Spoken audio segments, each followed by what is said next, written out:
Hello friends, welcome to my channel Unused Brain, and in this session we will study about mineralocorticoids. ये hormone adrenal cortex से निकलते हैं। इनके बारे में मैं आपको बता चुकी हूँ अपने लास्ट सेशन में। ठीक है, एक ओवरव्यू वीडियो भी मैंने डाला है जिसका लिंक डिस्क्रिप्शन बॉक्स में है, आप देख सकते हैं उसे।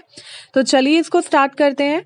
So here we have two main hormones in this category.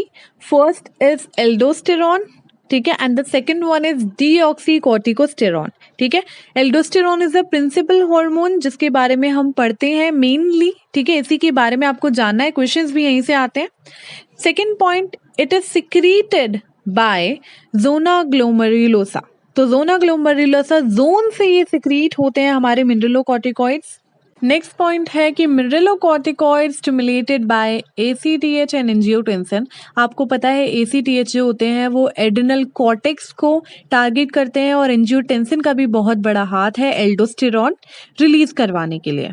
तो ये एल्डोस्टेरॉन क्या करते हैं, जब भी सोडियम का लेवल कम होता है ब्लड में या फिर पोटेशियम का लेवल हाई होता है ब्लड में, तो ये एल्डोस्टेरॉन DCT पे एक्ट करते हैं ताकि एक्टिवेट करवा सके सोडियम पोटेशियम पंप को, और फिर सोडियम और वाटर को वापस से ब्लड में रीएब्जॉर्ब करवाते हैं।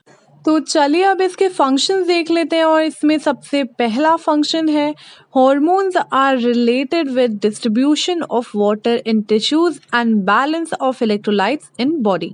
आपको पता है these aldosterone when there is a decrease in blood pressure they acts on DCT and reabsorb water and sodium, और उसके बाद वो ब्लड प्रेशर इंक्रीज कर देते हैं। तो सबसे पहला फंक्शन ये है, ऐसे ये मेंटेन करते हैं वाटर और इलेक्ट्रोलाइट का balance in our body.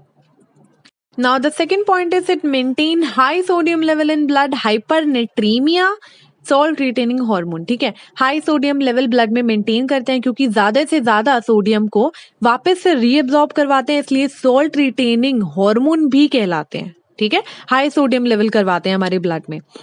Second point है, नेक्स्ट पॉइंट है, it maintain low potassium level in blood, इसको हाइपोकैलेमिया कहते हैं। ठीक है, and it activate sodium potassium pump. ये मैंने आपको बताया था, जब ये सोडियम पोटेशियम पंप को एक्टिवेट करवाएंगे तभी ये वाटर और सोडियम का रीअब्जॉर्प्शन करवा पाएंगे और पोटेशियम का एक्सक्रीशन करवा पाएंगे। Now the next point is it increases the absorption of sodium from nephric filtrate। ठीक है, सोडियम का रीअब्जॉर्प्शन करवाया नेफ्रिक फिल्ट्रेट से, जिसकी वजह से क्या होगा, हमारा जो इंटरस्टिशियल फ्लूइड है वो हाइपरटोनिक हो जाएगा और बहुत सारा वाटर भी एब्जॉर्ब कराते हैं फिल्ट्रेट से। ठीक है, तो यूरिन कैसा फॉर्म होगा, यूरिन काफी हाइपरटोनिक फॉर्म होगा क्योंकि बहुत सारा H2O भी हम बॉडी के अंदर वापस ले रहे हैं। ठीक है, और बहुत सारा सोडियम भी ले रहे हैं और पोटेशियम को हम एक्सक्रीट करते हैं इस केस में। नेक्स्ट पॉइंट है decreases the sodium loss from urine and sweat. ठीक है, यूरिन और स्वेट में से सोडियम लॉस को डिक्रीज करवाना। तो ये थे मिनरलोकॉर्टिकॉइड्स, इससे भी आप समझ सकते हैं, और वीडियोस में भी मैंने आपको बताया है। ठीक है, और हमारे नेक्स्ट सेशन में हम डिसीज देखेंगे एडिसन्स डिसीज और कुशिंग सिंड्रोम के बारे में मैं आपको बताऊंगी पूरा डिटेल में, और वो बहुत इंपॉर्टेंट वीडियो, उसको मिस मत करिएगा। Thank you.